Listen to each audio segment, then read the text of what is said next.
Hello everyone, आप देख रहे हैं आर नॉवल बॉय। कहानियों का ये सफर यूं ही चलता रहेगा, लेकिन उससे पहले जल्दी से वीडियो को लाइक कर दें और चैनल को सब्सक्राइब करके हमारी इस फैमिली का हिस्सा बनें। इस वीडियो को ज़्यादा से ज़्यादा शेयर करें ताकि और लोग भी इस कहानी का मजा ले सकें। और हाँ, कमेंट करके बताना कि आपको ये सीरीज कैसी लग रही है। तो बिना किसी देरी के बढ़ते हैं आज की वीडियो की तरफ। अध्याय 171 दुख। लिली अचानक हंसने लगी। दुर्भाग्य से मेरे पति ने मेरे लिए कोई विरासत नहीं छोड़ी। आपके लिए आपके पति और बच्चे ही आपका जीवन है, लेकिन मेरे लिए केवल मेरा पति ही मेरी दुनिया है। बस लिंगर, डेनियुस ने आगे बढ़ते हुए आह भरी।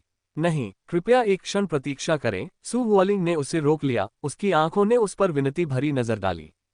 उसने उसकी ओर देखा और फिर एक कदम पीछे हट गया क्योंकि वह उसे रोते हुए नहीं देख सका। वह जानता था कि वह बहुत दयालु थी और इस तरह के दुखद अंत को पचा नहीं सकती थी।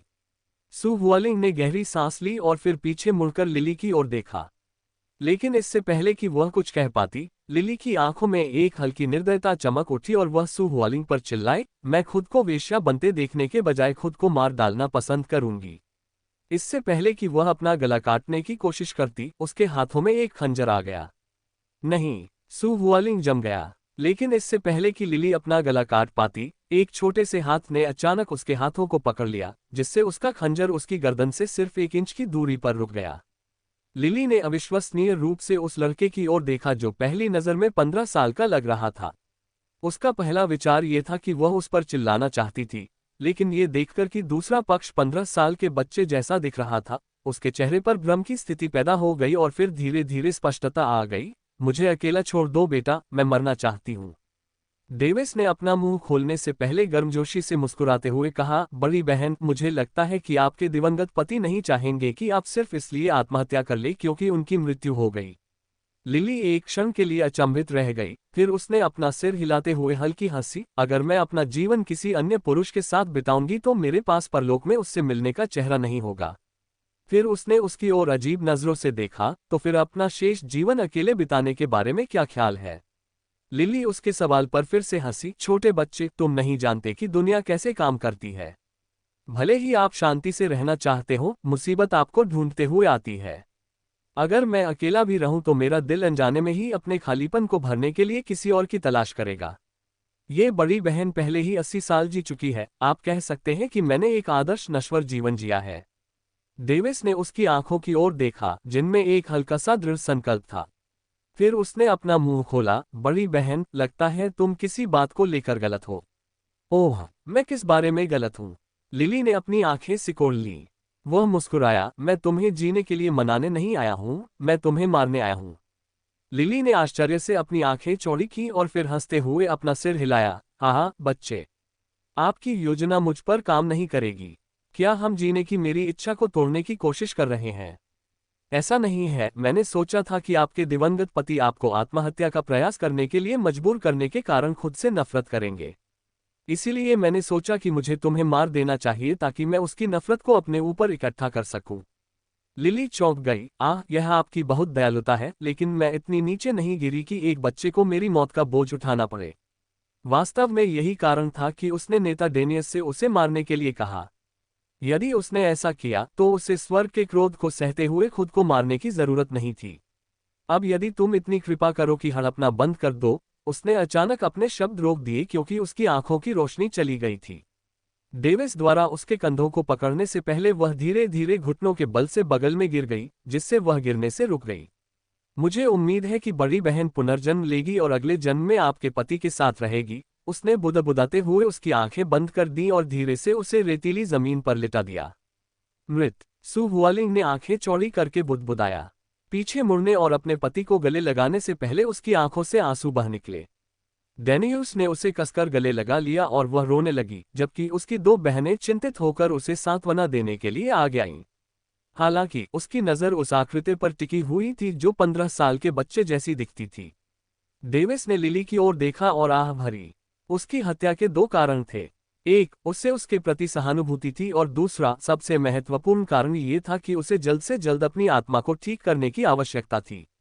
इसके लिए उसने उसकी मरने की अस्थायी फिर भी दृढ़ इच्छा को पूरा करने का निर्णय लिया। उसे अचानक उसकी भावनाओं से सहानुभूति हुई, जिसके कारण उसने उसके लिए कार्रवाई की। उसने उसे डेथ नोट से लगभग बिना किसी दर्द के मार डाला था, उसकी आत्मा को अवशोषित कर लिया था और यह भी सुनिश्चित किया था कि उसकी आत्मा की शक्ति में थोड़ा उतार चढ़ाव हो। वह पुनर्जन्म लेगी या नहीं, इस बारे में वह जानता था कि वह पुनर्जन्म लेगी, क्योंकि उसने डेथ नोट में इस मामले के बारे में कुछ समय पहले पूछा था, जिसमें कहा गया था कि जो लोग इसका उपयोग करेंगे वे पुनर्जन्म नहीं ले सकेंगे।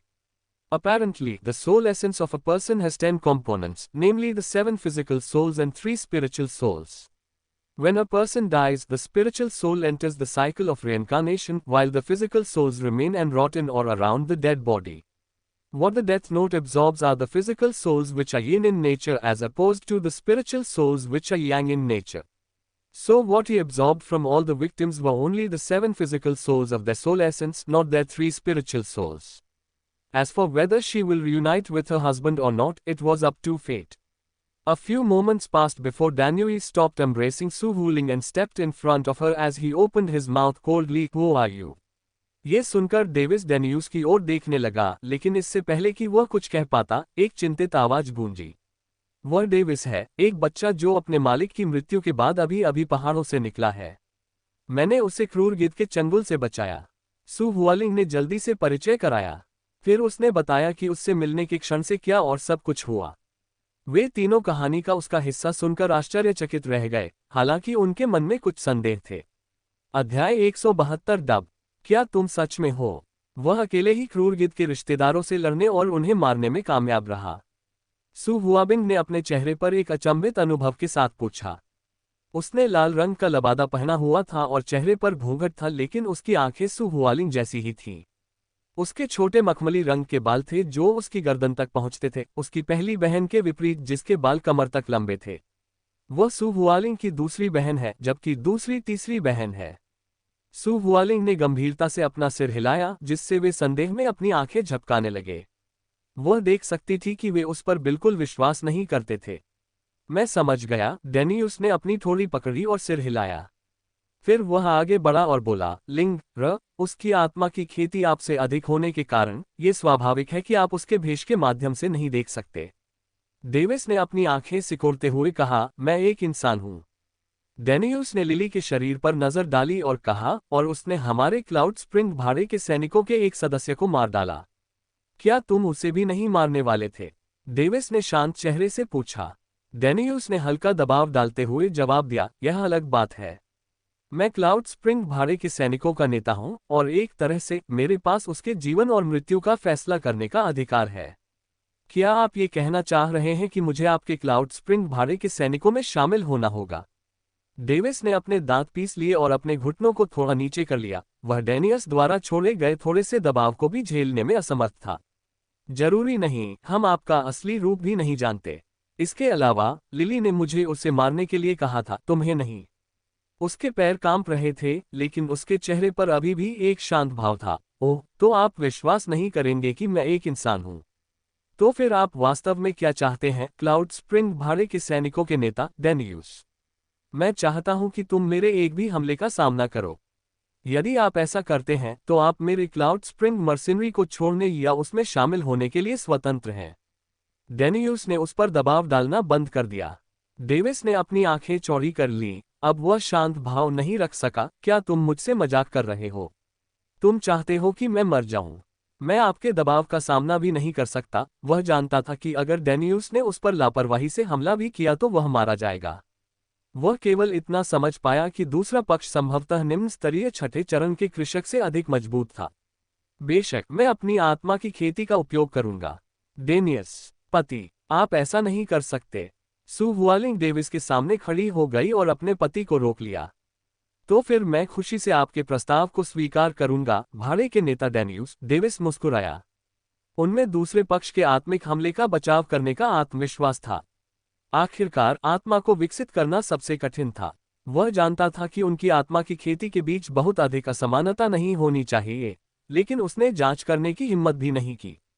अच्छा, लिंग एक तरफ खड़े हो जाओ, डेनियुस ने कहा और अपने हाथ हिलाए। सु हुआलिंग ने चिंतित होकर डेविस की ओर देखा और देखा कि वह मुस्कुराते हुए अपना सिर हिला रहा था। इस महिला के प्रति जिसने उसे मौत के चंगुल से बचाया, वह आभारी था और उसे कोई परेशानी नहीं देना चाहता था। रुको, डेविस चिल्लाया। डेनियूस ने उसकी ओर देखा। क्या? मुझे कुछ मिनट दो। मेरी आत्मा घायल हो गई है और मुझे इसे पुनः प्राप्त करना होगा, अन्यथा आपका हमला मुझे मंदबुद्धि बना देगा, जैसा कि हम जानते हैं। डेनियूस ने अपनी आंखें सिकोड़ ली। ठीक है। सु हुआलिंग ने एक तरफ हटते हुए अपना सिर हिलाया। मैं आपको बता रही हूं, वह निश्चित रूप से एक मानव बच्चा है।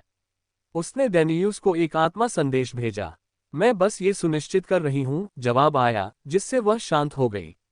कुछ ही मिनटों में उसने गोली निगलने का नाटक किया, लेकिन इसके बजाय उसने लिली से प्राप्त peak level young soul stage को परिष्कृत कर लिया। देखने से उसने अनुमान लगाया कि लिली अपनी सभी खेती प्रणालियों पर समान ध्यान दे रही थी। जल्द ही उसने अपनी आत्मा को शोधन से ठीक कर लिया और डेनियूस के सामने खड़ा हो गया। डेविस, मेरे हमले का सामना करो, डेनियूस ने हाथ का इशारा करते हुए कहा और उसकी ओर इशारा किया। डेनियूस चिल्लाया, परिवर्तनशील पंख, जो उसकी उंगली के सामने एक चांदी जैसा चमकता हुआ पंख बना और फिर वह चुपचाप तैरने लगा। फिर वह धीरे धीरे उसकी ओर बढ़ा। डेविस की अभिव्यक्ति बदल गई। अच्छा नहीं, वह उस पंख में निहित आत्मा शक्ति की विशाल मात्रा को महसूस कर सकता था और अब वह अपने प्रतिद्वंद्वी के आत्मा संवर्धन स्तर का अनुमान लगा सकता था।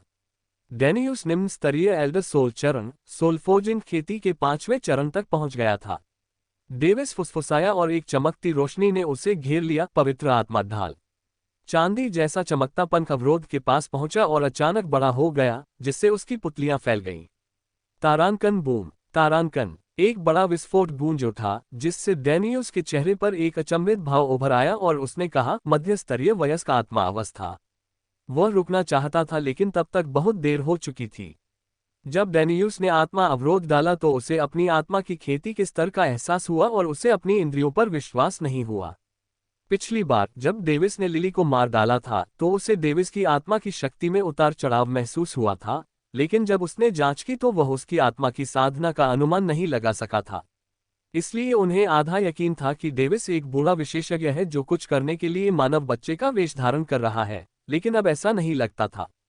हालांकि सु हुआलिंग ने पहले ही अपने आत्मा संवर्धन स्तर के बारे में बता दिया था, लेकिन वह ये समझ नहीं पा रहा था कि डेविस उससे अपनी आत्मा संवर्धन को कैसे छिपाने में कामयाब रहा, जबकि वह उससे लगभग एक प्रमुख क्षेत्र ऊपर था, जिसके कारण उसे वर्तमान में संदेह हो रहा है। डेविस को घेरने वाली चांदी जैसी रोशनी गायब हो गई और हर किसी की नज़र में एक सुरक्षित चमकती हुई आकृति दिखाई दी। डेविस मुस्कुराया, उसके चेहरे पर गर्व भरी मुस्कान देखी जा सकती थी। मैंने सफलतापूर्वक आपके हमले का सामना किया। पवित्र आत्मा ढाल इतनी सिकुड़ गई कि वह उसके शरीर से केवल कुछ सेंटीमीटर की दूरी पर रह गई, और इसका परिणाम ये हुआ कि इसकी रक्षात्मक क्षमता जबरदस्त स्तर तक बढ़ गई। इसके साथ ही वह बिना किसी नुकसान के दूसरे पक्ष के आत्मा के हमले का सफलतापूर्वक सामना करने में सक्षम हो गया। डेनियूस मुस्कुराया जब उसने देखा कि उसकी चाल अवरुद्ध हो गई है, लेकिन अंदर से वह इस तथ्य से काफी हैरान था कि इस उम्र का एक मानव बच्चा उसके हमले को रोक सकता है। चूंकि डेविस ने अपनी आत्मा की साधना का खुलासा कर दिया था, इसलिए डेनियूस कम से कम ये पुष्टि कर सकता था कि उसने अपनी जाति और उम्र को नहीं छिपाया था। अब जब उन्होंने पुष्टि कर ली थी कि डेविस एक बच्चा था, तो उन्हें विश्वास था कि एक जूनियर संभवतः उसके साधना स्तर के सामने भेष नहीं बदल सकता। चूंकि आपने मेरे हमले का सफलतापूर्वक सामना किया है, इसलिए आप या तो जाने के लिए स्वतंत्र हैं या हमारे साथ शामिल हो सकते हैं। डेनियूस ने शांति से कहा, उसका स्वर एक आदेश की तरह था। सु हुआलिंग आगे आए और मुस्कुराए, उसकी ताकत से बिल्कुल भी आश्चर्यचकित नहीं हुई, उसकी अन्य दो बहनों के विपरीत, जिनका मुंह सदमे में खुला हुआ था। अध्याय 173। मैं आपकी देखभाल में रहूंगा। डेविस, मेरे पति ने जो अशिष्टता दिखाई है उसके लिए मैं माफी मांगता हूं। कृपया समझें कि स्थिति अपूरणीय होने से पहले हमें अज्ञात और संदिग्ध लोगों से निपटना होगा। सु हुआलिंग ने चेहरे पर असहाय भाव के साथ कहा। डेविस ने उसे देखकर मुस्कुराते हुए अपना सिर हिलाया और समझा, मैं समझता हूं कि भाड़े का सैनिक होने के अपने नुकसान भी हैं, खासकर रेगिस्तान में। इसके अलावा वह अच्छी तरह से जानता था कि उसने उनके एक सदस्य के साथ क्या किया। उसकी इच्छा पूरी करने के अलावा उसे असुरक्षा की हल्की भावना भी थी, क्योंकि उसकी आत्मा घायल हो गई थी। चाहे उसने उसके साथ गुप्त उद्देश्यों से काम किया हो या नहीं, वह भी यह नहीं कह सका। ये सही है, हमारे पति का इरादा आपको चोट पहुंचाने का नहीं था। वह बस ये देखना चाहता था कि क्या तुम सचमुच एक मानव बच्चे हो। सु हुआबिन की आवाज मधुर संगीत के टुकड़े की तरह लग रही थी जिससे कोई मंत्रमुग्ध हो गया। जैसा कि दूसरी बहन ने कहा, उसका वास्तव में कोई बुरा इरादा नहीं था। वह आपके प्रति कठोर था, इसका कारण ये था कि आप हम में से नहीं थे। यदि आप होते तो वह आपके साथ अलग व्यवहार करता, सु हुआजिंग ने कहा। उसकी आवाज थोड़ी मोहक और काफी अहंकार से भरी हुई थी। उसने नीले रंग का लबादा पहना हुआ था और चेहरे पर घूंघट था, लेकिन उसकी आंखें उसकी अन्य दो बहनों जैसी ही थीं। उसके लंबे मखमली रंग के बाल थे जो उसकी कमर तक पहुंचते थे, पोनीटेल में बंधे हुए थे। डेविस ने उनकी अनोखी विशेषताओं को देखा और डैनी उससे ईर्ष्या महसूस की। वह अभी उसे कोस रहा था कि उसकी गोद में तीनों सुंदरियां थीं, खासकर इसलिए क्योंकि वे तीन जुड़वां थीं। ऐसा लग रहा था जैसे वे सब भी उसे अपनी जिंदगी समझते हों। इस कमीने की किस्मत कैसी थी। वह क्रोधित हो गया, लेकिन सतह पर उसका चेहरा हमेशा की तरह उदासीन था। मैंने कोई बुरा नहीं माना, न ही मुझमें आप लोगों को बुरा मानने की क्षमता है, डेविस ने उनकी ओर देखते हुए कहा। उसका बचकाना व्यवहार कहीं नजर नहीं आ रहा था। डेथ नोट के साथ भी वह पूरी तरह से आश्वस्त नहीं था कि वह उन्हें मार सकता है, क्योंकि उनकी सार संग्रहण खेती उसकी सोल्फोजिन खेती से लगभग 3 प्रमुख चरण अधिक थी। यदि दोनों खेती प्रणालियों के बीच इतना बड़ा अंतर होता तो क्या वह वास्तव में उन्हें मार सकता था? क्या होगा यदि अचानक उनकी मुलाकात किसी ऐसे दुर्लभ साधक से हो जिसके पास शरीर साधना प्रणाली या सार एकत्रीकरण साधना प्रणाली में 9वीं अवस्था की साधना तो हो, लेकिन प्रथम अवस्था की आत्मा साधना प्रणाली बहुत कम हो? क्या वह उस कृषक को भी मार सकता है? उसे इन सवालों का जवाब नहीं पता था। डेथ नोट उसे तब तक उत्तर नहीं देगा जब तक कि वह सोल्फोजिन कल्टीवेशन में अपने स्तर से ऊपर के अवसर का उपयोग नहीं करता, जो वर्तमान में उसके पास नहीं था, एक भी नहीं। या हो सकता है कि अगर उसने पूछा भी हो तो डेथ नोट को जवाब नहीं पता होगा। इसके अलावा मैं, डेविस, मेरी जान बचाने के लिए मिस सु हुआलिंग का बहुत आभारी हूँ। उसने उसकी ओर देखते हुए कहा। उसके चेहरे पर एक हल्की सी मुस्कान बनी हुई थी। यात्रा के दौरान उसने उसके साथ एक बच्चे की तरह व्यवहार किया, संभवतः इसलिए क्योंकि उसने कहा था कि उसकी उम्र के आसपास उसके 2 बच्चे हैं। अनजाने में ही इससे उस पर उसकी अच्छी छाप पड़ गई। क्या इसका मतलब यह है कि मैं आपसे कुछ मांग सकता हूँ? सु हुआलिंग ने पूछा। उसकी आंखों में हल्की चमक थी। बेशक, अगर यह कोई अतिशयोक्ति नहीं है, डेविस ने आत्मविश्वास से कहा, लेकिन तुरंत एक व्यंग्यपूर्ण मुस्कान लौटा दी। यह कोई अतिशयोक्ति नहीं है, मैं बस चाहता हूं कि आप हमारे क्लाउड स्प्रिंग भाड़े के सैनिकों में शामिल हों। सु हुआलिंग ने बड़े पैमाने पर मुस्कुराया, जिससे उसकी अभिव्यक्ति बदल गई। बेशक, अगर आप चाहें तो मना कर सकते हैं। इससे कोई फर्क नहीं पड़ता कि आप स्वीकार करते हैं या नहीं, लेकिन इससे आप अपना कर्ज चुका देंगे। इससे पहले कि वह जवाब दे पाता, उसने सौम्य स्वर में कहा। डेविस ने उसकी ओर देखा और सोचा कि वह एक भ्रम देख रहा है। क्या इस दुनिया में उसके जैसे दयालु लोग मौजूद हैं? या ऐसा इसलिए है क्योंकि वह मेरे साथ एक बच्चे की तरह व्यवहार कर रही है? उसे उसकी बातों पर शक हुआ। हमारे साथ जुड़ें। यदि आप हमारे साथ मिशन करते हैं तो आप बहुत सारे संसाधन अर्जित कर सकेंगे। इसके अलावा आपको पहाड़ों में दिन भर खेती करने के बजाय दुनिया का अनुभव करने का मौका मिलेगा। सु हुआजिंग ने कहा। उसका स्वर थोड़ा जोरदार था। डेविस ने उसकी ओर देखा। वह देख सकता था कि वह उसे नीची नज़र से नहीं देख रही थी, बल्कि ऐसा लग रहा था जैसे यह उसका चरित्र था। शायद वह अपनी 2 बहनों के कारण एक बिगड़ेल महिला की तरह है। उसने सोचा कि उन्होंने उसे लाड़ प्यार दिया है, लेकिन उसे नहीं पता था कि उसका अनुमान सही था। इतना बलशाली मत बनो, जिंग र। ये निर्णय उसे लेना है, तुम्हारा नहीं, सु हुआबिंग ने बीच में कहा, जिससे सु हुआजिंग ने जोर से मुंह बनाया। डेविस अपने दिल में सूखी हंसी। इसके बाद वह इस बारे में सोचते हुए चुप रहा। उसने जो देखा था उसके अनुसार इस भाड़े के सैनिक समूह में शामिल होने में कोई नुकसान नहीं था। वे सभी उसे अच्छे लोग लगते थे। क्या मैं जब चाहूं आपके भाड़े के सैनिकों के समूह को छोड़ सकता हूं? डेविस ने डेनियूस की ओर देखते हुए पूछा। स्वाभाविक रूप से, जब तक कि आपने कुछ ऐसा नहीं किया जो हमारे साथ विश्वासघात माना जाता है, डेनियूस ने उत्तर दिया, जिससे डेविस ने सिर हिला दिया। तो फिर मैं आपकी देखभाल में रहूंगा, नेता डेनियूस, डेविस ने अपने हाथ जोड़े और तुरंत जवाब दिया। तीनों बहनों का चेहरा मुस्कुराते हुए चमक उठा जब उन्होंने अपने पति की ओर देखा। वे जानते थे कि उनका पति कुछ लोगों को अपने भाड़े के सैनिकों में प्रवेश की अनुमति केवल तभी देता है जब वह व्यक्तिगत रूप से उसकी तलाश करता है। यदि डेविस उनके भाड़े के सैनिकों के समूह में प्रवेश करने में सक्षम था, तो इसका मतलब है कि उसके चरित्र को उनके पति ने स्वीकार कर लिया था। इसके अलावा ये तथ्य कि डेविस एक अभूतपूर्व आत्मा साधना प्रतिभा जो उनके भाड़े के समूह में शामिल हो गई थी, अपने आप में जश्न मनाने का विषय था, एक उत्सव के पैमाने पर। अध्याय 174 लुकास और लूसिया।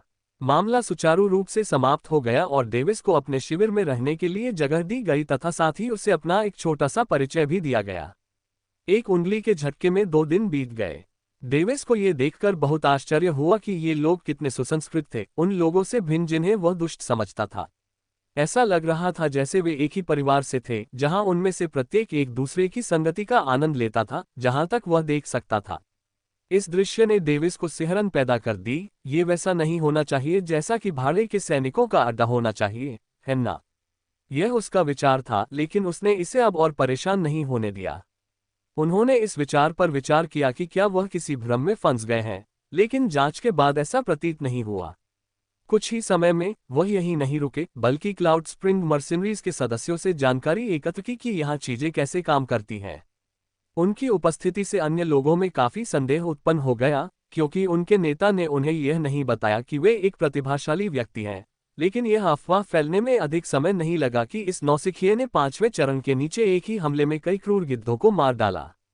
इससे उन्हें हंसी आ गई, और ये देखकर कि यह नौसिखिया सिर्फ एक peak energy condensation stage cultivator था, उन्होंने इस मामले को ऐसे टाल दिया जैसे ये सिर्फ एक और मजाक था।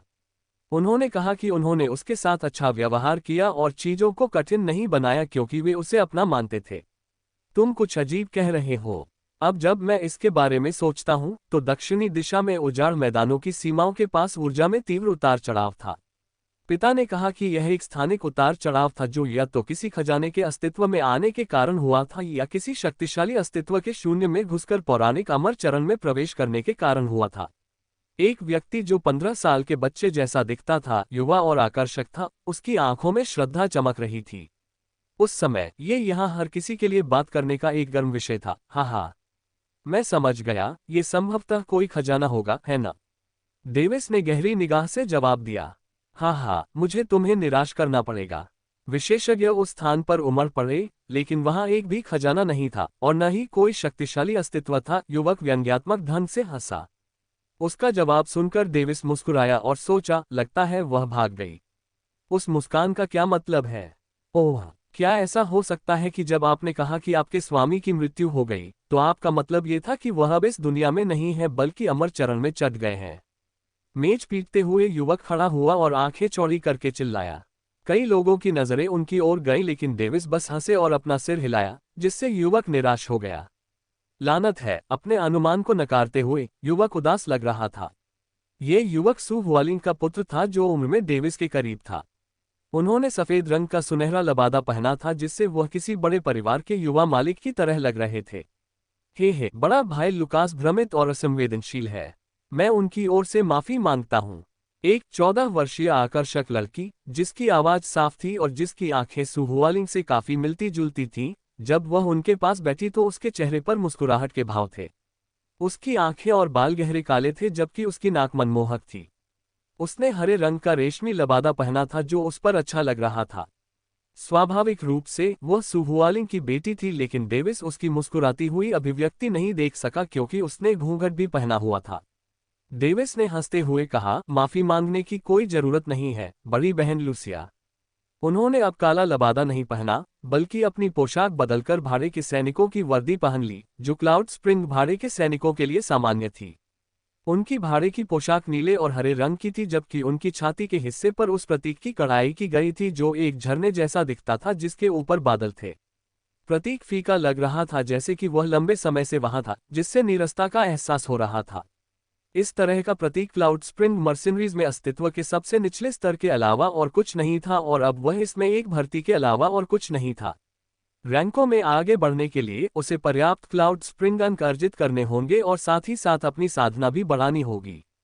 और क्लाउड स्प्रिंग अंक हासिल करने के लिए उसे बहुत सारे मिशन करने की जरूरत थी। बहुत सारे क्लाउड स्प्रिंग पॉइंट प्राप्त करने के लिए उसे उच्च स्तरीय मिशन करने की आवश्यकता है। और उच्च स्तरीय मिशनों को पूरा करने के लिए उसे उच्च साधना आधार की आवश्यकता है। उच्च खेती के आधार तक पहुंचने के लिए उन्हें अधिक संसाधनों की आवश्यकता थी जो क्लाउड स्प्रिंग बिंदुओं का उपयोग करके खरीदे जाते हैं। वह ये जानकर मुस्कुराया कि यह एक चक्र था, विकास का एक चक्र, उसके और भाड़े के सैनिकों दोनों के लिए। फिर भी वह इससे परेशान नहीं थे क्योंकि उन्हें लगा कि उन्हें पद पर पहुंचने में केवल कुछ साल लगेंगे। इसके अलावा उसे ये भी यकीन नहीं था कि वह तब तक यहाँ रहेगा या नहीं जब तक वह अंततः इस जगह पर शीर्ष अस्तित्व नहीं बन जाता। फिर एक निश्चित दांव के बारे में सोचते हुए उसने अपना सिर हिलाया। आखिरकार वह स्वयं भी इसमें कूद पड़ा। बुनियादी वर्दी के साथ वह एक भी क्लाउड स्प्रिंग अंक अर्जित नहीं कर सका क्योंकि उसके पास क्लाउड स्प्रिंग भाड़े का बैज भी नहीं है। इसे पाने के लिए उन्हें अपना पहला मिशन पूरा करना था। ऐसा मत कहो, डेविस। हमारे क्लाउड स्प्रिंग भाड़े के सैनिक को आपके साथ बेहतर व्यवहार करना चाहिए था, लेकिन इससे पहले कि वह अपनी बात पूरी कर पाती, उसे बीच में ही रोक दिया गया। यह मैं ही था जिसने उनकी चुनौती स्वीकार की। इस पर ज्यादा सोचने की जरूरत नहीं है, डेविस ने मुस्कुराते हुए जवाब दिया। उसकी मुस्कान में लालच का निशान था। डेनियल्स को चिंता थी कि डेविस बड़ा होकर उसके प्रति द्वेष रखेगा, इसलिए अपने अपराध की भरपाई के लिए उसने शर्त लगा ली। शर्त यह थी कि डेविस को किसी भी सोल अटैक और सोल डिफेंस का उपयोग किए बिना 1 वर्ष में कैप्टन के पद तक पहुंचना चाहिए। यदि वह पास हो जाता है तो उसे गुणवत्ता की परवाह किए बिना क्लाउड स्प्रिंग भाड़े के सैनिकों से एक खजाना चुनने का मौका मिलता है। ग्रेट। डेविस का इस तरह का अवसर खोने का कोई इरादा नहीं था, न ही वह इतना भोला था कि सिर्फ चेहरा या प्रतिष्ठा बनाए रखने के लिए इस तरह के दांव को अस्वीकार कर दे। मूलतः उन्होंने सोचा था कि उन्हें सार संग्रह की खेती बढ़ानी चाहिए, लेकिन इसके साथ ही उनकी योजना बदल गई। अध्याय 175 एक टीम बनाना। डेविस, आपके पास कप्तान का दर्जा प्राप्त करने की क्षमता है, लेकिन क्या आपकी सोल फोर्जिंग खेती का उपयोग किए बिना ऐसा करना बहुत मुश्किल नहीं है? लूसिया ने उत्सुकता से पूछते हुए अपनी आंखें झपकाईं। डेविस ने उसकी ओर देखा और अपने होठों पर एक छायादार मुस्कान के साथ मुस्कुराया। गुप्त। लूसिया अचानक पीछे हट गई क्योंकि उसके मन में बेचैनी की लहर दौड़ गई, लेकिन उसने तुरंत कहा, हम रहस्य का नाटक कर रही हो। डेविस ने एक कप लिया और विषय बदल दिया क्योंकि उसे डराने के लिए डार्क एनर्जी का हल्का सा झोंका छोड़ने में शर्मिंदगी महसूस हुई। ये सही है, तुम्हारी माँ कहाँ है? मुझे उसके साथ कुछ चर्चा करनी है। लूसिया और लुकास के चेहरे का भाव एक साथ लाल हो गया और फिर उन्होंने तुरंत अपना सिर हिला दिया। मुझे नहीं पता, लुकास ने चेहरे पर कठोर भाव के साथ उत्तर दिया। लूसिया ने उसकी ओर देखा और अपने दांत पीसते हुए कहा, मेरी माँ शायद एकांत में खेती कर रही है, आप शायद उसे कल सुबह देख सकते हैं। आप सही हैं। जून की रात हो चुकी है, मैं तुम्हारी माँ को परेशान नहीं करूंगा। मैं कल सुबह उससे मिलने जाऊंगा। डेविस ने अपना सिर हिलाया और वह उससे सहमत हो गया। उनके उत्तर से उन्हें लगा कि रात में किसी विवाहित महिला से मिलना बुद्धिमानी नहीं होगी। उन दोनों ने राहत की सांस ली जब उन्होंने देखा कि उस समय ऊपर देखते समय उसने उनके भावों में कोई बदलाव नहीं देखा। आप जानते हैं, हम दोनों 1 वर्ष में फॉलिंग स्नो सेक्ट के शिष्य भर्ती कार्यक्रम में भाग लेंगे। क्या आप आना चाहते हैं? लूसिया ने गर्व के स्वर में पूछा। उसे पूरा विश्वास था कि वे शिष्य भर्ती परीक्षा उत्तीर्ण कर लेंगे। रुचि नहीं है, डेविस ने आह भरते हुए कहा। फॉलिंग स्नो संप्रदाय उजाड़ महाद्वीप की 3 प्रमुख शक्तियों में से एक था। इसे त्रिपक्षीय गठबंधन क्षेत्र के रूप में भी जाना जाता है। इसमें शामिल होना केवल उसका समय बर्बाद करना होगा क्योंकि उसके पास डेट बुक थी। यहाँ तक कि इस भाड़े के सैनिक समूह में शामिल होने का निर्णय लेने का एकमात्र कारण और कुछ नहीं बल्कि सुहुआलिन के प्रति ऋणी महसूस करना था।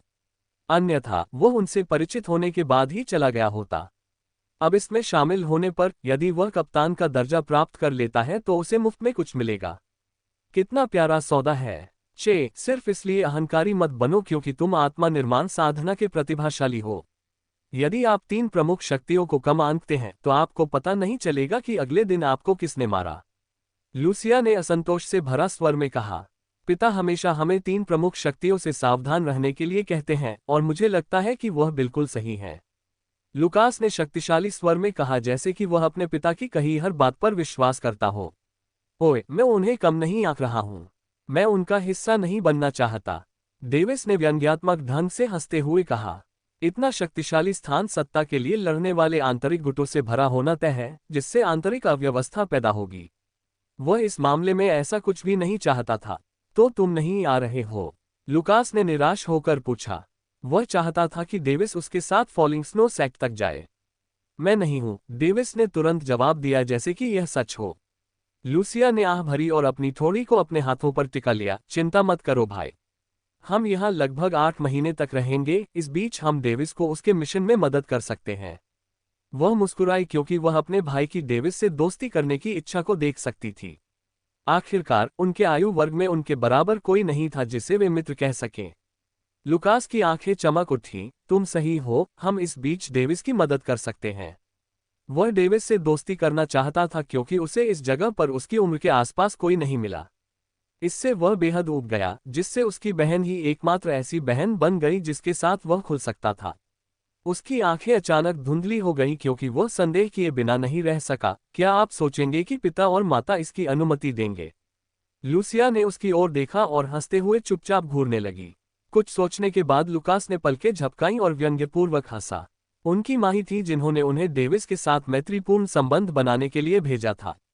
डेविस ने आह भरी क्योंकि उन्हें उनके पिछले निमंत्रण को अस्वीकार करने के बाद उनके अच्छे इरादों को अस्वीकार करना मुश्किल लग रहा था। ठीक है, हम एक टीम बना सकते हैं।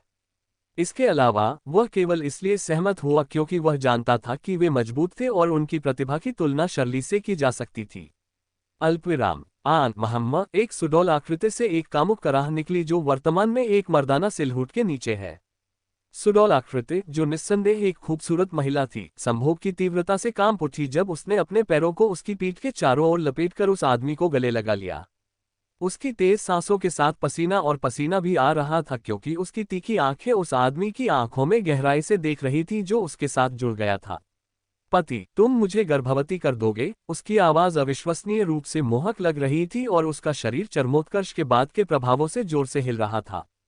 तो फिर मेरे बच्चे के साथ गर्भवती हो जाओ। तुमने मेरे केवल 2 बच्चों को जन्म दिया है जबकि तुम्हारी बहनों ने पहले ही दर्जनों बच्चों को जन्म दिया है। आदमी ने उसके कानों में फुसफुसाया जबकि उसका निचला हिस्सा खुशी से हिल रहा था क्योंकि उसकी सांस उसके कानों को गुदगुदी कर रही थी।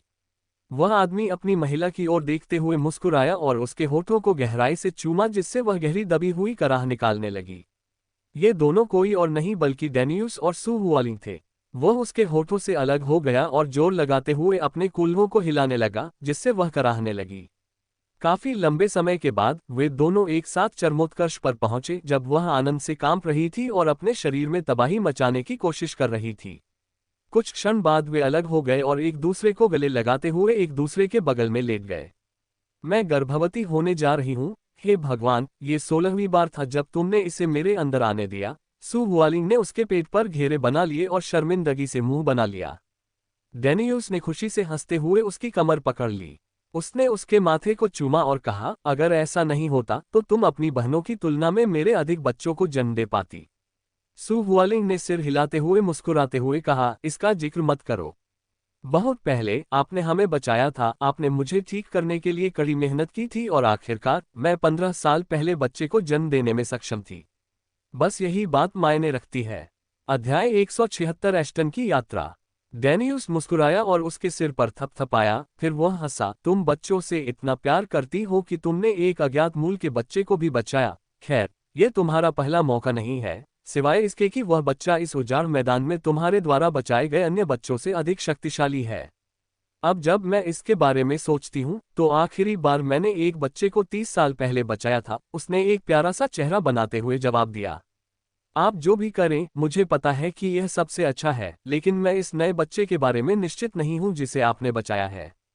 डेविस, वह मुझे एक अस्पष्ट असहज भावना देता है कि मैं इसे अपने दिमाग से निकाल ही नहीं पा रहा हूं। डेनियुस ने अपनी आंखें सिकोड़ते हुए आह भरी। मैं आपको बता रहा हूं, उसमें कुछ भी संदिग्ध नहीं है। हो सकता है कि उसने अपनी उत्पत्ति को छिपाने के लिए कुछ झूठ बोला हो, लेकिन मुझे नहीं लगता कि वह एक बुरा व्यक्ति है। सू हुआलिंग ने मुंह बनाते हुए कहा। ठीक है, ठीक है। मैं आपकी प्रवृत्ति पर विश्वास करता हूं और यह बेहतर होगा यदि यह वैसा ही हो जैसा आपने कहा। मैं बस आप सभी की रक्षा करना चाहता हूं और सही समय आने पर हमारे लिए एक नया परिवार बनाना चाहता हूं। पति जी, आपको लॉसी स्टेज तक पहुंचने में ज्यादा समय नहीं लगेगा।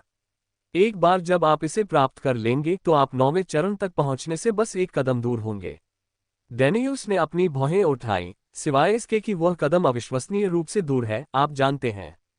मैं इंतजार करूंगी, हम सब इंतजार करेंगे, उसने जवाब दिया और अपनी आंखें बंद करते हुए उसके होठों को बंद कर लिया। डेनियुस ने भी जवाब दिया और उसे गहराई से चूमा। बाद में उन दोनों ने अपनी आंखें खोली तो डेनियुस की आंखें अजीब भाव से चमक उठीं, जबकि उसका चेहरा शर्मीला हो गया क्योंकि उसे लगा कि कोई चीज उसके निचले शरीर पर लग रही है। भैया, सु हुआलिंग ने आश्चर्य की आवाज निकाली और उसे उठाकर उसकी पीठ से अंदर प्रवेश किया। जैसे ही उसके चेहरे का भाव कामुक प्रदर्शन में बदल गया, उसकी आंखें ऊपर उठ गईं। अल्पविराम। दूसरी परत में लोरेट साम्राज्य की शाही राजधानी। डेविस के जाने के बाद लोगन और क्लेयर के बीच अच्छी बातचीत हुई और वे अपने रिश्ते को बचाने में कामयाब रहे। क्लेयर जानती थी कि यह उसकी गलती नहीं थी क्योंकि उसने पहले उसे धोखा नहीं दिया था। वायलट के साथ उसका रिश्ता कुछ ऐसा था जो बहुत समय पहले हुआ था, और उस रिश्ते का परिणाम कोई और नहीं बल्कि अनस था। इस वजह से उसे ये भी लगा कि उन्हें बाहर भेजना उसके लिए गैरजिम्मेदाराना होगा। इससे उसके पास बहुत कम विकल्प बचे, या तो उन्हें दूर भेजकर उसके और उसके लिए इसे कठिन बनाना या उसे रॉयल कैसल में रखकर अच्छे स्वास्थ्य वाली उस महिला की देखभाल करना। क्लेयर को लगा कि बहुत सोचने के बाद दोनों उसके साथ अन्याय कर रहे थे, इसलिए उसने लोगन के साथ अपनी शादी को बचाने के लिए बाद वाले को चुनने का फैसला किया। आगे बढ़ते हुए उसने साम्राज्य की ताकत को बेहतर बनाने में खुद को व्यस्त कर लिया, यहाँ तक कि एक खुफिया विभाग भी स्थापित किया। सब कुछ हमेशा के लिए ठीक हो गया, या ऐसा उसने लोगन के साथ अपना जीवन फिर से शुरू करते हुए सोचा। अल्पविराम। 1 महीने बाद डेविस फर्स्ट लेयर के लिए रवाना हो गए। एस्टन साम्राज्य का एक दल रॉयल कैसल के सामने आया। लोगन ने क्लेयर की ओर देखते हुए तुरंत अपने कपड़े पहन लिए। क्लेयर नग्न अवस्था में बिस्तर पर बैठी थी, उसकी लचीली आकृति एक चादर से बाधित थी जिसका उपयोग वह खुद को ढकने के लिए करती थी। तुमने सुना है ना? सम्राट एस्टन किसी कारण से यहाँ है। मैं पहले जाऊंगा, तुम बाद में आओ, ठीक है? लोगन ने पूछा और उसकी सहमति मिलने के बाद वह चला गया। महारानी के क्वार्टर से बाहर निकलकर वह गलियारे के साथ साथ चला। उस चौराहे के आधे रास्ते में, जहां सभी रास्ते सिंहासन कक्ष से जुड़े थे, उनकी मुलाकात आश्चर्यजनक रूप से सम्राट एस्टन से हुई। सम्राट एस्टन, सम्राट लोरेट। जैसे ही सम्राट एस्टन उसके पास पहुंचे, उनकी भौहें ऊपर उठ गईं। जब वे एक दूसरे के पास पहुंचे तो वे दोनों हंसे और सिंहासन हॉल की ओर बढ़ते हुए बातचीत की। उनके पीछे शर्ली थी जो एक आज्ञाकारी और पुत्रवत बेटी की तरह चुपचाप उनका पीछा कर रही थी। लोगन ने गुप्त प्रवेश द्वार के स्थान से जानकारी प्राप्त करने का प्रयास किया था, लेकिन इसका कोई फायदा नहीं हुआ क्योंकि उसे अभी तक गार्जियन एलायंस के सदस्य के रूप में पदोन्नत नहीं किया गया था। वह काफी उत्सुक था और क्लेयर के आते ही दोनों सीधे मामले में लग गए। सम्राट एस्टन, क्या ये जानना संभव है कि उस स्थान पर मेरे बेटे के साथ क्या हुआ था? लोगन ने चिंतित स्वर में पूछा। सम्राट एस्टन जोर से हंसे। सच्चाई यह है, मैं आपके घर सिर्फ आपके बेटे की वजह से आ रहा हूं। एक बार जब उसने प्रसन्न स्वर में ये कहा तो उसने शर्ली पर हल्की सी नजर डाली। शर्ली क्लेयर के करीब आए और अपने हाथ फैलाए। उसकी हथेलियों पर एक कंटेनर दिखाई दिया। क्लेयर ने पलकें झपकाईं। यह क्या है? उसने शर्ली के जवाब का इंतजार किया, लेकिन चूंकि कोई जवाब नहीं था, इसलिए उसने उसे ले लिया और खोल दिया। एक बार जब उसने ऐसा किया तो उसकी आंखें काफी हद तक सिकुड़ गईं क्योंकि उसने कंटेनर में स्थानिक छल्लों के डिजाइन और संरचना को पहचान लिया था। उनमें से अधिकांश उसके स्थान अल्स्ट्रेम परिवार क्षेत्र से थे, जबकि अन्य त्रिपक्षीय गठबंधन क्षेत्र से सटे अन्य 2 क्षेत्रों से थे। कैसे? क्लेयर ने चेहरे पर अचंभित भाव के साथ पूछा। सम्राट एस्टन ने शर्ली को स्पष्टीकरण देने के लिए कहा, तो शर्ली ने ऐसा विशुद्ध इरादे से किया, तथा कोई भी अनावश्यक विवरण छोड़ दिया जो उसे लाभदायक लग सकता था। जब उसने अपना स्पष्टीकरण समाप्त कर लिया तो लोगन और क्लेयर दोनों के चेहरे गर्व से भर गए। क्लेयर की आंखों से एक आंसू भी बह निकला क्योंकि उसे शर्ली के अस्पष्ट फिर भी विस्तृत स्पष्टीकरण से डेविस की असली ताकत का एहसास हुआ था। सम्राट एस्टन ने उन्हें बधाई दी और शर्ली की उपलब्धियों के बारे में बताया, जिससे वे प्रभावशाली जनता को सही कार्य में योगदान देने के लिए प्रेरित कर सकीं, जैसे कि लोरेट साम्राज्य को हिस्सा देना, क्योंकि ये स्थानिक वलय डेविस के कारण ही संभव हो पाए थे। लोगन और क्लेयर दोनों जानते थे कि दुनिया कैसे काम करती है। उन्होंने तुरंत ही शर्ली के कार्यों को किसी के प्रति प्रेम के कारण किया गया कार्य समझ लिया, और उनके लिए वो व्यक्ति इससे अधिक स्पष्ट नहीं हो सकता था। उन्होंने अजीब तरीके से शर्ली को उसके कार्यों के लिए धन्यवाद दिया और अप्रत्यक्ष रूप से ही सही, उसे अस्पष्ट रूप से सांत्वना भी दी। कुछ देर की बातचीत के बाद दोनों के चले जाने के बाद लोगन और क्लेयर को शर्ली की दुर्दशा के बारे में बहुत बुरा लगा। प्रिय, तुम क्या सोचते हो? क्लेयर ने एक तरफ से देखा। लोगन ने अपना सिर हिलाया। तुम्हें युवाओं को उनकी ही गंदगी से निपटने के लिए छोड़ देना चाहिए। इस समय आप इससे कैसे निपट रहे हैं? क्लेयर ने स्पष्ट रूप से पूछा। लोगन ने आज्ञाकारी ढंग से अपना मुंह बंद कर लिया। अध्याय 177 पहला मिशन। पहली परत में एक दिन बहुत जल्दी बीत गया जबकि डेविस ने शांति से अपनी आत्मा को विकसित किया। डेनियूस के कदम से हुई क्षति से उनकी थकी हुई आत्मा पूरी तरह से उबर गई। अगले दिन उन्होंने प्रशिक्षण मैदान पर सुहुआलिंग को देखा और कुछ मिनटों तक उससे बात की तथा क्लाउड स्प्रिंग में अधिक अंक प्राप्त करने के बारे में कुछ सुझाव प्राप्त किए। उनकी सलाह पर वह सबसे पहले अपनी टीम का पंजीकरण कराने के लिए क्लाउड स्प्रिंग रिक्रूटमेंट हॉल गए और फिर मिशन के लिए आवेदन करने के लिए क्लाउड स्प्रिंग मिशन हॉल गए। इस समय उनके साथ लूसिया और लुकास भी थे। उन्होंने पहले भी कुछ मिशनों में भाग लिया था जिनमें कुछ विशेषज्ञों ने उनकी सुरक्षा की थी, लेकिन अब वे थोड़े उत्साहित थे क्योंकि यह उनका पहला मौका था जब उन्हें बिना किसी विशेषज्ञ की सुरक्षा के बाहर निकलने का अनुभव हुआ। ऐसा तभी होगा जब उनके माता पिता उन्हें उसके साथ जाने देंगे। डेविस एक रिसेप्शनिस्ट महिला के सामने खड़ा था जो नीले रंग का लबादा पहने हुए थी। उसकी क्लीवेज आंशिक रूप से दिखाई दे रही थी लेकिन उसने इस पर कोई ध्यान नहीं दिया। आप वह मिशन नहीं ले सकते, आप तो। मुझे पता है, मैं बस ये जानना चाहती थी कि मैं उस मिशन को कब स्वीकार कर पाऊंगी। डेविस ने सीधे तौर पर उससे बात काट दी। रिसेप्शनिस्ट महिला, जो स्वयं भी एक भारे की सैनिक थी, ने हल्की सी भौहें सिकुड़ी, लेकिन उसे कोई आपत्ति नहीं हुई क्योंकि दूसरा पक्ष किशोर जैसा दिख रहा था। उसने अपना मुंह खोला और मेज पर रखे उस स्क्रॉल की ओर इशारा किया जो वह लाया था। जब आप उपकप्तान के पद पर पहुंचेंगे तो आप उस मिशन को स्वीकार कर सकेंगे। मैं समझ गया। उसने अपनी ठुड्डी पकड़ ली और विचार करते हुए एक हाथ में पुस्तक पकड़ ली और उसे पढ़ने लगा। मिशन का उद्देश्य बोन नागा को मारना और उसके जादुई पशु कोर को प्राप्त करना था। बोन नागा की लाश और जादुई जानवर का कोर देने पर उसे 10,000 क्लाउड स्प्रिंग अंक मिलेंगे। डेविस के अनुसार ये तब तक संभव होना चाहिए जब तक वह अपने सिल्वर स्टेज कल्टीवेशन का उपयोग बोन नागा को मारने के लिए करता है, जो एक स्पिरिट बीस्ट स्टेज जादुई जानवर है। लेकिन इसे हटाने में उनका आत्मविश्वास उनकी साधना से नहीं बल्कि उनकी मृत्यु पुस्तक से उपजा था। उसे याद आया कि कैसे डेथ बुक में कहा गया था कि यह उसे उसकी डेथ गॉड आइज और डेथ सेंस के माध्यम से जादुई जानवरों का नाम दिखा सकता है। उन्होंने पहले भी मैजिकल बीस्ट्स पर इसका प्रयोग किया था, लेकिन एक बार भी उनके नाम नहीं देख सके थे। इसलिए उन्होंने बहुत समय पहले डेथ बुक से इसके बारे में पूछा था। इसने उसे बस एक वाक्य के साथ लटका दिया, अगर स्वर्ग ने उसे खुद को पहचानने का कोई तरीका नहीं दिया है तो मुझे भी नहीं पता होगा।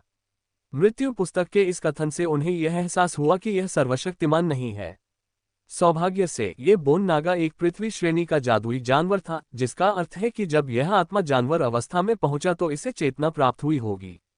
पृथ्वी श्रेणी के जादुई जानवरों से भिन्न, आकाश श्रेणी के जादुई जानवरों में जन्म से ही चेतना होती है तथा जन्म से कुछ ही दिनों में विचारों को संसाधित करने की क्षमता होती है। क्या उस क्रूर गिद्ध में चेतना थी क्योंकि वह एक नश्वर रैंक ग्रैंड बीस्ट स्टेज जादुई जानवर था? उन्होंने कुछ देर तक विचार किया और महसूस किया कि ऐसा ही होना चाहिए, लेकिन उन्हें इसकी मृत्यु पर कोई दया नहीं आई।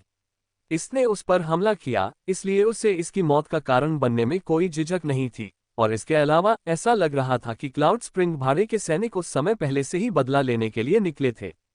तो फिर क्या आप मेरे लिए उपयुक्त मिशन की सिफारिश कर सकते हैं? डेविस ने रिसेप्शनिस्ट की ओर देखा और कहा। रिसेप्शनिस्ट ने हल्के से मुस्कुराते हुए अपनी स्थानिक अंगूठी से एक स्क्रॉल निकाला। ठीक है, एक नए भर्ती के रूप में आपको बैच प्राप्त करने के लिए हमेशा यह मिशन करना होगा। डेविस ने स्क्रॉल लिया और उसे खोला। वह व्यंग्यात्मक ढंग से मुस्कुराया और यह सोचने से खुद को नहीं रोक सका कि वे उसके लिए चीजें कठिन बना रहे थे, लेकिन वह जानता था कि ऐसा नहीं था क्योंकि उसने देखा कि वहां मौजूद हर कोई उसे सार्थक तरीके से देख रहा था। Opening square bracket. मिशन का नाम, नए भर्ती का परीक्षण। विवरण, निम्न स्तरीय पृथ्वी ग्रेड कबीले या उससे ऊपर के एक युवा मास्टर को अपमानित करें और अकेले ही सफलतापूर्वक भाग जाएं। पुरस्कार, क्लाउड स्प्रिंग मर्सिनरी बैज। सीमाएं, आपको एक दुष्ट साधक के रूप में कार्य करना है, न कि क्लाउड स्प्रिंग भाड़े के सैनिकों के सदस्य के रूप में। Closing square bracket. Cloud spring Mercenaries में स्थान प्राप्त करने के इस तरीके के अलावा वास्तव में कुछ शक्तिशाली लोगों की तरह उच्च पद पर बैठे लोगों द्वारा उसकी सिफारिश की जा सकती थी, लेकिन चूंकि उसने डेनियूस के साथ उस सौदे को स्वीकार कर लिया था, इसलिए उसके पास ऐसा करने के अलावा कोई विकल्प नहीं था। Without saying anything else, he left the Cloud Spring mission hall and looked at the two figures who were waiting for him. Where can I find an Earth-grade plan in this desolate plains? He asked in an indifferent tone. Lucas and Lucia looked a little flushed as they looked away. It was clear that they were laughing at him for getting that mission. They knew what kind of mission he would get yet didn't warn him beforehand.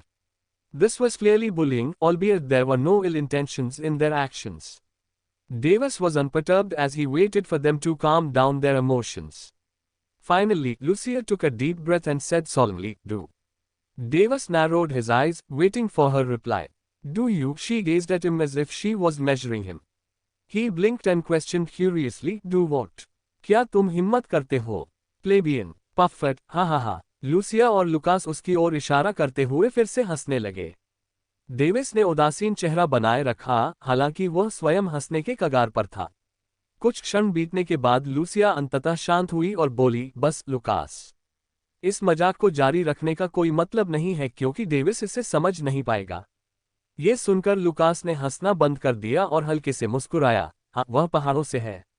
बेशक, वह नहीं समझेगा। माफ कीजिए।" Davis की आंखें फड़क उठी जब उसने उन्हें ऐसे देखा जैसे कोई देहाती लोगों को देखता है। उसे लगा कि वह अपना ज्ञान उनके सामने खोल दे और उन्हें माउंट ताई के बारे में बता दे, लेकिन धीरे धीरे वह शांत हो गया और उदासीन भाव बनाए रखते हुए उसने फिर से अपना मुंह खोला। मैं कहाँ पा सकता हूँ?" "आह, इसकी चिंता मत करो।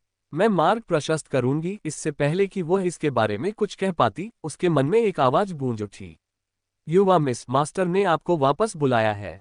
भूरे रंग के वस्त्र पहने हुए साफ सुथरे दिखने वाला एक अधेड़ उम्र का आदमी अचानक उनके बगल में दिखाई दिया। डेविस ने अपनी आंखें सिकोड़ लीं। वह इस आदमी की उपस्थिति का पता भी नहीं लगा पाया। अध्याय 178 सीमावर्ती शहर। "ओह, कैप्टन गायरस, क्या अब समय आ गया है? फिर मैं वापस चला जाऊंगा," लूसिया ने आह भरते हुए कहा। वह डेविस की ओर देखने के लिए मुड़ी। "माफ करना, मैं आपके साथ नहीं जा पाऊंगी और आपको रास्ता नहीं दिखा पाऊंगी क्योंकि मुझे कुछ काम है।" डेविस ने अपना सिर हिलाया और कहा, "ये ठीक है। हमारे उत्तर में 25,000 किलोमीटर की दूरी पर लोसेरिस साम्राज्य है, जो एक निम्न स्तरीय स्काई ग्रेड साम्राज्य है। आप वहां बहुत सारे निम्न स्तरीय पृथ्वी ग्रेड कबीले, परिवार पा सकते हैं," लुसिया ने कहा और लुकास की ओर देखा। "चलो, बड़े भाई।" लुकास ने सिर हिलाया और उसे विदाई देते हुए कहा, "जैसा उसने कहा था वैसा ही चलो और तुम देखोगे कि मैदान और घास के मैदान तुम्हारे सामने आ गए हैं, और उस क्षण तुम्हें पता चल जाएगा कि तुम उजाड़ मैदानों को छोड़ चुके हो।" उजाड़ मैदानों ने उजाड़ महाद्वीप के पूरे दक्षिण को अपने कब्जे में ले लिया तथा रेगिस्तान और पहाड़ी क्षेत्रों के साथ दृश्यों को चित्रित किया। डेविस ने उनके गायब होते सिलहूट को देखा और आह भरी क्योंकि वह इस जगह को छोड़ने में सक्षम नहीं होने से उनकी निराशा को समझ गया। अल्पविराम। लूसिया और लुकास अपने घर पहुंचे। फिर वे हॉल में खड़े होकर किसी का इंतजार करने लगे। जिस स्थान पर वे रुके थे वह एक आलीशान बड़ी हवेली थी जिसमें 40 से अधिक लोग रह सकते थे। "पिताजी," लूसिया की आंखें चमक उठी जब उसने डेनियूस को अपनी ओर आते देखा। वह तुरंत उसकी ओर दौड़ी और खुद को उसके आलिंगन में डाल लिया। "लूसिया, तुम एक शरारती लड़की रही हो।" डेनियूस मुस्कुराए और अपने गाल चौड़े कर लिए। "ओह, क्षमा मांगना, मैं फिर से अतिक्रमण नहीं करूंगा," उसने जवाब दिया क्योंकि अब उसे पता चल गया था कि वह अपने माता पिता की रात्रिकालीन बातें सुनते हुए पकड़ी गई है। "माफ करना पिताजी, मैं इससे दोबारा भी नहीं करूंगा," लुकास ने जवाब दिया क्योंकि वह आंसुओं के कगार पर था। उसे नहीं पता था कि हंसना है या रोना है। वह काफी डरा हुआ था कि उसके पिता अब उसे सजा देंगे। मूलतः लूसिया का विचार उन पर नजर डालने का था। "अगली बार जब मैं तुम्हें हम पर नजर डालने की कोशिश करते हुए देखूंगा तो मैं तुम दोनों को कड़ी सजा दूंगा," डेनियूस ने कठोर स्वर में उत्तर दिया। वे दोनों पश्चातापी लग रहे थे लेकिन एक क्षण बाद डेनियूस ने अपना सिर हिला दिया क्योंकि वह जानता था कि ये दोनों हमेशा शरारती और साहसी थे। "पिताजी, आपने हमें क्यों बुलाया है? क्या आपने यह नहीं कहा था कि हमें उसके साथ अच्छे संबंध बनाने चाहिए?" लूसिया ने जिज्ञासु चेहरे से पूछा। "मैंने ऐसा कहा था लेकिन किसने कहा कि उसके साथ बाहर जाना ठीक है? हम बाहर आपकी रक्षा नहीं कर सकते लेकिन यहाँ वह आप दोनों के साथ कुछ नहीं कर पाएगा," डेनियूस ने उत्तर दिया। "पिताजी, यद्यपि वह काफी घमंडी और उदासीन व्यवहार करता है, लेकिन मुझे नहीं लगता कि उसका कोई बुरा इरादा है," लुकास ने अपनी भौहें थोड़ी सिकुड़ते हुए कहा। डेनियूस ने अपना सिर हिलाया। "मुझे पता है लेकिन मैं अभी भी सिर्फ इस तथ्य के आधार पर आपकी 2 जिंदगियों को जोखिम में नहीं डाल सकता कि वह आपके प्रति कोई दुश्मनी नहीं रखता है। आप दोनों को उसके साथ किसी मिशन पर ले जाना अभी भी जल्दबाजी होगी। चलो थोड़ा इंतजार करें।" उसने अपना सिर घुमाया और पुकारा, "गायरस।" उनके पास एक छाया प्रकट हुई और झुकी। "हाँ गुरुजी।" कैप्टन गायरस एक मध्यम आयु वर्ग के व्यक्ति की तरह दिखते थे लेकिन उनकी उम्र 800 वर्ष से अधिक थी। उसके गालों पर हल्का सा निशान था जबकि उसके होंठ पीले थे। डेविस पर नजर रखें और देखें कि क्या वह कुछ संदिग्ध करता है। यदि आपको लगता है कि उसके कार्य हमारे लिए हानिकारक हैं तो बिना किसी हिचकिचाहट के उसे मार डालो। यदि नहीं तो किसी को भी उसे मारने मत देना। हाँ, गायरस हवा में गायब हो गया। लूसिया और लुकास, अपनी खेती को महत्व देना शुरू करो। यदि आप हर चीज को नीची नजर से देखते रहेंगे तो एक दिन आप पाएंगे कि आप अपने पैरों पर खड़े होने से चूक गए हैं। डेनियुस ने अपनी आस्तीनें लहराई और चला गया। लूसिया ने लुकास पर भौहें चढ़ा दी, जिससे उसने अपने हाथ फैलाए और अपना सिर हिलाया। अल्पविराम। डेविस ने कुछ समय बाद क्लाउड स्प्रिंग मर्सिनरीज बेस छोड़ दिया, यहां तक कि जादुई जानवर की सवारी करने की भी जहमत नहीं उठाई।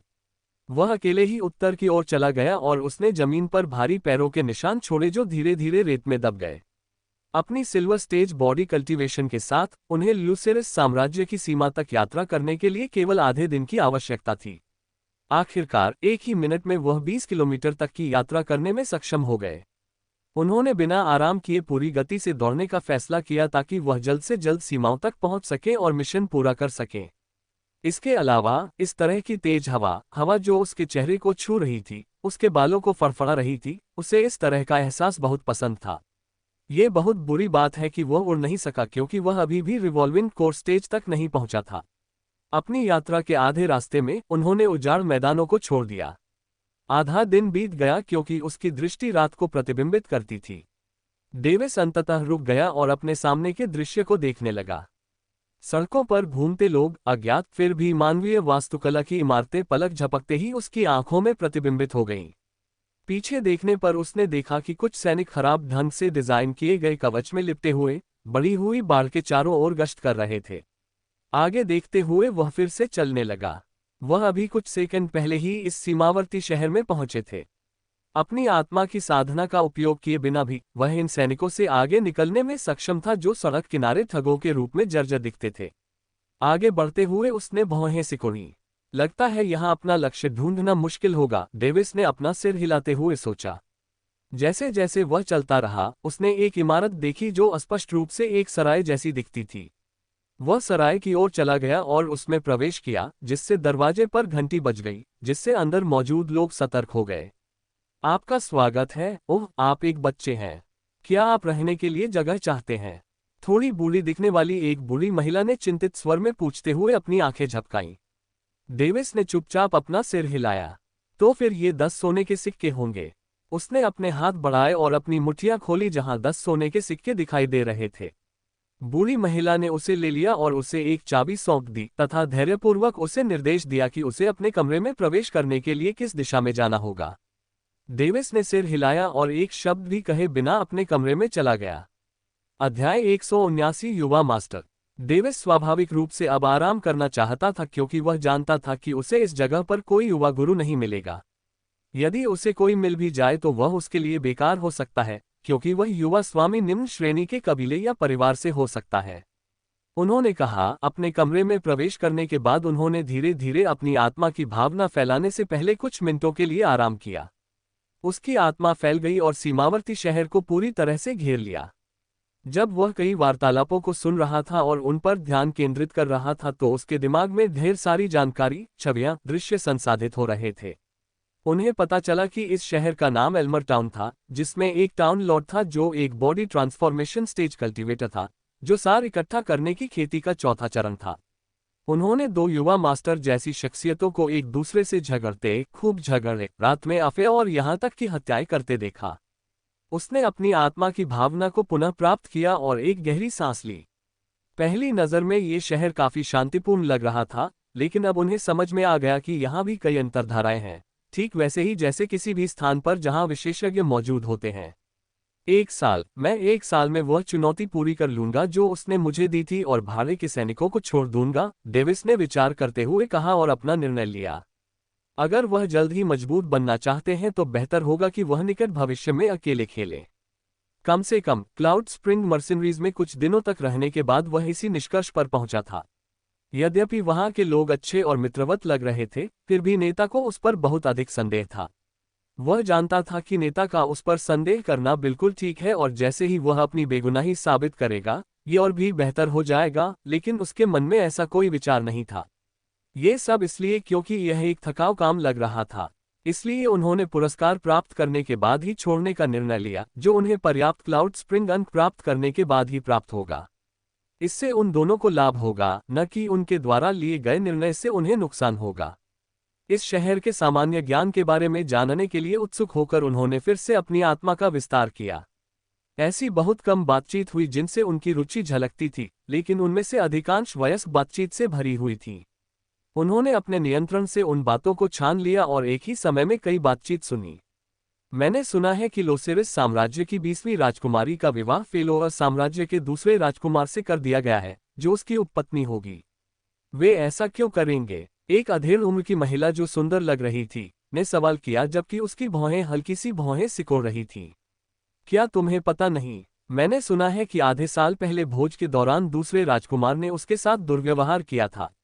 वह एक कामुक और चालाक आदमी है। उसने ल्यूसेरिस साम्राज्य पर कुछ गंदगी रखी होगी जिससे वे आज्ञाकारी रूप से समझौता कर सकें। अन्यथा क्या आपको लगता है कि वह इतना अहंकारी होने का साहस करेगा? एक अन्य अधेड़ उम्र का व्यक्ति जो काफी सुंदर लग रहा था, उसने चेहरे पर व्यंग्य करते हुए कहा, आह बेचारी राजकुमारी, हम महिलाओं के लिए ये कठिन है। फिर महिला ने अपना सिर हिलाया। उस आदमी ने अपनी भौहें उठाई और कहा, आप ऐसा कह सकते हैं। क्या आप सहमत नहीं हैं? उसने अपनी आंखें सिकोड़ लीं और घूरते हुए सवाल किया। अधेड़ उम्र के व्यक्ति ने ये कहने से पहले निगल लिया, ऐसा नहीं है। मैं इस बात से सहमत हूं कि यहाँ महिलाओं के लिए ये कठिन है, लेकिन ये बात पुरुषों पर भी लागू होती है। ओह, क्या आप समझाना चाहेंगे? उसके चेहरे पर मुझे ज्ञान दो का भाव था। उस आदमी ने अपने कपड़े साफ किए और एक ही नाम बोला, महारानी एरियाना। महिला अचानक चुप हो गई। महारानी एरियाना, ये कौन है? डेविस ने उनकी बातचीत को सुनते हुए कुछ बुदबुदाया। वह और अधिक जानना चाहता था, इसलिए उसने उन्हें सुनना जारी रखा, लेकिन उस नाम का उल्लेख होने के बाद वे फिर कभी उस विषय के करीब नहीं पहुंचे। डेविस ने उस व्यक्ति द्वारा इस मुद्दे को दोबारा उठाने का इंतजार किया, लेकिन रात में संबंध बनाने से पहले माहौल थोड़ा अस्पष्ट हो गया। उसने आह भरी और अन्य रोचक जानकारी की तलाश में उन्हें अपनी आत्मा से निकाल दिया। उन्होंने कुछ प्रतिष्ठित पात्रों के साथ साथ कुछ ऐसे पात्रों के बारे में भी जानकारी प्राप्त की जिनकी प्रतिष्ठा बहुत खराब थी, लेकिन रात का समय होने के कारण चर्चाएं बहुत अधिक नहीं थीं। उनमें से अधिकांश खेती करते थे, जबकि अन्य रात्रिकालीन कार्यों में लगे रहते थे, जबकि कुछ अन्य दोनों कार्य करते थे। इस समय केवल कुछ ही लोग बातचीत में लगे हुए थे। उसने अपनी आत्मा की भावना वापस प्राप्त की और बिस्तर पर लेट गया। उन्हें जो भी जानकारी मिली उससे उन्हें कुछ पात्रों के प्रति या तो घृणा महसूस हुई या फिर प्रशंसा। अच्छा, मैं कौन होता हूँ न्याय करने वाला? वह हंसा और सोते समय अपनी आंखें बंद कर लीं। वह जानता था कि छिपकर सुनना एक अनैतिक कार्य है, लेकिन उसे जानकारी की आवश्यकता थी, इसलिए उसे इसकी कोई परवाह नहीं थी, जब तक कि इससे किसी को कोई नुकसान न पहुंचे। उनके मन में उन्होंने केवल छिपकर सुनने को थोड़ा अनैतिक कार्य के रूप में चिन्हित किया। आखिरकार कुछ स्थितियों में कुछ जानकारी सुने बिना वही वह व्यक्ति है जिसे निर्दयतापूर्वक धोखा दिया जाएगा। अल्पविराम। अगले दिन सुबह जब वह जागा तो उसने तुरंत अपनी आत्मा की भावना को फिर से बढ़ाया। जैसा कि उन्होंने उम्मीद की थी, वे गश्ती गार्डों की कुछ बातचीत सुनकर बहुत सारी जानकारी प्राप्त करने में सक्षम हुए, जो कल रात पहरा देते समय सो रहे थे। जब वह कुछ देर तक सुनता रहा तो उसकी आंखें चमक उठी, क्योंकि उसे वह मिल गया जिसकी उसे जरूरत थी। अपनी आंखें खुली रखो। हमें जानकारी मिली है कि युवा मास्टर जैक्सन लास जादुई जानवरों का शिकार करने के लिए उजाड़ मैदानों की ओर जा रहे हैं। उसकी नाराजगी मोल लेने के लिए कुछ मत करो, ऐसा न हो कि तुम्हें किसी विपत्ति का सामना करना पड़े। जब वह कुछ करने गया तो एक हेड गार्ड ने उसके अधीनस्थों को चेतावनी दी। हेड गार्ड के चले जाने के बाद जब वे एक दूसरे से फुसफुसाने लगे तो गार्डों की ओर से जवाब आया, क्या युवा मास्टर जैक्सन ल्यूसेरिस किंगडम कैपिटल के लास परिवार से नहीं है? एक युवा गार्ड ने चेहरे पर उलझन भरे भाव के साथ पूछा। एक अन्य गार्ड जो अनुभवी और बुद्धिमान लग रहा था, ने उत्तर दिया, हाँ, वे 5 साल पहले राजधानी का हिस्सा नहीं थे, लेकिन यंग मास्टर जैक्सन ने ब्लैकवेल परिवार से मिस कैटरीन का स्नेह हासिल करने के बाद वह अपने परिवार को राजधानी में स्थानांतरित करने में सक्षम हो गए। अध्याय 180 घात लगाकर हमला किया गया। ऐसी किस्मत और नियति, काश मेरा भी उसके जैसा बेटा होता, एक अन्य अधेड़ गार्ड ने झुंझलाहट भरे स्वर में विलाप किया। सपने देखते रहो। अगर युवा मास्टर जैक्सन प्रतिभाशाली नहीं है, तो क्या आपको लगता है कि वह ब्लैकवेल के परिवार की स्वीकृति प्राप्त कर पाएगा? अनुभवी गार्ड ने उपहास किया, लेकिन आगे कहा, युवा मास्टर जैक्सन केवल 30 वर्ष का है, लेकिन वह 3 खेती करता है, जिससे उसे उन साधकों पर बढ़त मिलती है जिनका साधना आधार उसके समान है। खेती एफ तारांकन तारांकन के शश अपनी आवाज धीमी करो, कोई हमें मुखबिरी कर सकता है। युवा गार्ड बाईं और दाईं ओर देखते हुए कांप उठा। मैं नौसिखिया जानता हूँ, बात बस इतनी सी है, मैं भी 30 साल का हूँ, लेकिन मैं उसके जूते साफ करने के लायक भी नहीं हूँ। हम जीवन भर नीच बने रहने के लिए अभिशप्त हैं, इसलिए हमें उच्च पद पर आसीन लोगों को अपमानित करने के बजाय उनका पक्ष लेने का प्रयास करके स्वयं का पूर्ण उपयोग करना चाहिए। अनुभवी गार्ड ने हल्की आवाज में कहा, मानो वह समझ गया हो कि दुनिया कैसे काम करती है। तुम सही हो। डेविस मुस्कुराया, चूंकि जैक्सन राजधानी से है, इसलिए उसका परिवार कम से कम एक मध्यम या उच्च स्तरीय पृथ्वी ग्रेड परिवार होना चाहिए, लेकिन उसके पास उच्च ग्रेड का समर्थन है। मुझे क्या करना चाहिए? वह अपने जीवन के बारे में चिंतित नहीं था, बल्कि युवा मास्टर जैक्सन को अपमानित करने के बाद होने वाली परेशानी के बारे में चिंतित था। उसने एक पल के लिए सोचा और फिर आंखें घुमाते हुए कहा, मैं ये सब छद्म रूप में करने जा रहा हूँ। चिंता करने से क्या फायदा, क्योंकि इसका मुझ पर कोई असर भी नहीं होगा। अल्पविराम। आधा दिन और बीत गया। तियान लॉन्ग सही समय की तलाश में धैर्यपूर्वक प्रतीक्षा कर रहा था। वह किसी न किसी तरह से इस जैक्सन को बर्बाद करने वाला था, इसलिए उसे इस बेचारी आत्मा का इंतजार करने में कोई आपत्ति नहीं थी। कम से कम इससे उसे दूसरे कस्बे या शहर जाने की परेशानी से छुटकारा मिल गया। कुछ मिनट बाद जब उसने अपनी आंखें खोली तो उसके चेहरे पर मुस्कान आ गई। वह आ गया। एल्मर टाउन के उत्तरी गेट के पास एक काफिला आता हुआ देखा जा सकता था। काफिले में जादुई जानवरों से बंधी गाड़ियां शामिल थीं जो घोड़े और भैंस के मिश्रण की तरह दिखती थीं। उसकी मांसपेशियां उभरी हुई थीं, उसकी आंखें लाल थीं क्योंकि उसकी नाक से धुआं निकल रहा था। ड्राइवरों ने जादुई जानवर को कोड़े मारे, जिससे वह रुक गया क्योंकि उसकी आंखें अचानक नीली हो गईं। ये लास परिवार का काफिला है, आइए हम गुजरें। लेकिन इससे पहले कि ड्राइवर अपनी बात पूरी कर पाता, लकड़ी के गेट खुल गए जो दूसरे चरण के विशेषज्ञों के हमलों का सामना कर सकते थे। ये देखकर कि गेट खुल रहे थे, ड्राइवर का चेहरा स्वतः ही मुस्कुराहट में बदल गया और गार्डों के सामने गर्व भरी मुस्कान प्रकट हो गई। उसने जादुई जानवरों को कोड़े मारे जिससे वे दहाड़कर आगे बढ़ गए। धमाका। अचानक एक टोकरा सड़क पर गिर गया, जिससे विभिन्न प्रकार के उपकरण और हथियार गिर गए, जिससे चालक ने जल्दी से काफिले को रोक दिया। क्या बकवास है! हमें माफ कर दो, हम इसे तुरंत हटा देंगे। एक युवा गार्ड पास आया। जल्दी करो, हमारे पास पूरा दिन नहीं है। ड्राइवर गुस्से से चिल्लाया, हालांकि पीछे मुड़कर देखने पर उसके चेहरे पर थोड़ी चिंता दिखाई दे रही थी। 10 सेकंड बीत गए। तुम्हें इतना समय क्यों लग रहा है? ड्राइवर चिल्लाया। कृपया कुछ सेकंड प्रतीक्षा करें। युवा गार्ड को उपकरण इकट्ठा करने में परेशानी हो रही थी और उसने गलती से उपकरण गिरा दिया। 20 सेकंड बीत गए। आपका काम अभी भी पूरा नहीं हुआ है। जैसा कि उन्होंने बताया, इस समय तक अन्य गार्ड भी उपकरणों के बक्से इकट्ठा करने में उनकी मदद कर रहे थे। 30 सेकंड बीत गए। टोकरा हटाओ, तेज। ड्राइवर धैर्य खोने के साथ साथ बेहद घबराया हुआ भी था। जैसे ही गार्डों ने सभी उपकरणों को टोकरे में जमा करना समाप्त किया, गाड़ी से एक दरवाजा खुल गया। नीले वस्त्र पहने एक युवक गाड़ी से बाहर निकला। वह काफी हॉट और सुंदर लग रहा था। उसके चेहरे की विशेषताएं उसके स्वभाव के साथ मिलकर वह सौम्य लग रहा था।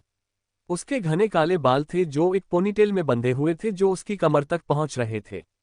ड्राइवर ने पीछे देखा क्योंकि उसके युवा मालिक के प्रति अन्याय होने के डर से उसकी पीठ पसीने से भीगने लगी थी। इससे भी अधिक, युवा स्वामी के वफादार सेवक के रूप में अपना पद खोने का डर था। मार्क, इतना समय क्यों लग रहा है? नीले वस्त्र पहने युवक ने शांत दृष्टि से प्रश्न किया। युवा मास्टर, इस नीच नौकर को क्षमा करें कि उसने आपको प्रतीक्षा कराई। बात बस इतनी है कि हमारे सामने एक नाकाबंदी हटाई जा रही है। हम कुछ ही मिनटों में निकल सकेंगे। ड्राइवर कांप उठा और उसने समझाया, हालांकि वह जानता था कि युवा मालिक सोल सेंस का उपयोग करके जानता था कि बाहर क्या हो रहा है। वूश! ड्राइवर की आंखें चौड़ी हो गईं क्योंकि एक छाया अंधा कर देने वाली गति से उसके पास से उड़ गई। मर जाओ! एक चीख गूंजी जिससे आसपास के लोग सदमे से क्षण भर के लिए स्तब्ध रह गए। नीले वस्त्र पहने युवक आने वाली आकृति को देखकर घबरा गया। रुको! गार्डों और काफिले के लोगों ने चिल्लाया, लेकिन तब तक बहुत देर हो चुकी थी। एक कटा हुआ सिर उड़ गया जिससे पूरे डिब्बे में खून फैल गया, जबकि आसपास के क्षेत्र में सदमे की लहर फैल गई। युवा मास्टर जैक्सन! काफिले के लोग सदमे में चिल्लाने लगे, फिर वे सब शांत हो गए और उसके करीब आ गए। सचमुच, क्या आप मुझे आगे बढ़ने से रोकने के लिए कोई बाधा छोड़ रहे हैं? जैक्सन ने उपहास करते हुए कहा, भले ही यह एक हत्या हो, लेकिन यह बहुत ही घटिया बात है। सिर खून की धड़कन की आवाज के साथ जमीन पर गिर गया, जिससे दर्शक सिहर उठे। सतर्क रहो, जैक्सन ने काफिले को चिल्लाकर बुलाया और गैरिसन की दिशा में मुड़ गया। आश्चर्यजनक रूप से एल्मर टाउन में हत्यारे मेरी हत्या करने की कोशिश कर रहे हैं। उन्होंने शांत स्वर में प्रश्न किया। हमारी हिम्मत नहीं है, युवा मास्टर, कृपया हमें बख्श दो। वह हत्यारा कुछ दिन पहले ही गार्ड के रूप में हमारे साथ शामिल हुआ था। गैरिसन से चीखें निकली, जिससे उसकी रुचि बढ़ गई। फिर उसने उग्र स्वर में आदेश दिया, मार्क, जाओ और जांच करो। शहर के भगवान को बुलाओ। मार्क जांच के लिए आगे बढ़ते हुए चिल्लाया। अजीब, वह कौन था? ऐसा लग रहा था कि मेरी हत्या करने के बजाय वे मेरी जांच कर रहे थे या मुझे उकसा रहे थे। ये कौन हो सकता है? जैक्सन ने अपनी आत्मिक इंद्रिय को फैलाते हुए मास्टरमाइंड और यहां तक कि साथियों की तलाश में चिंतन किया। बस दोस्तों, आज के लिए इतना है। इस नॉवल की पूरी सीरीज देखने के लिए प्लेलिस्ट चेक करना ना भूलें। अगर वीडियो अच्छी लगी तो लाइक, शेयर और कमेंट करके अपना प्यार दिखाएं। और ऐसे ही और कहानियों के लिए आर नॉवल बॉय को सब्सक्राइब जरूर करें। मिलते हैं बहुत जल्द अगले पार्ट के साथ। Thanks for watching.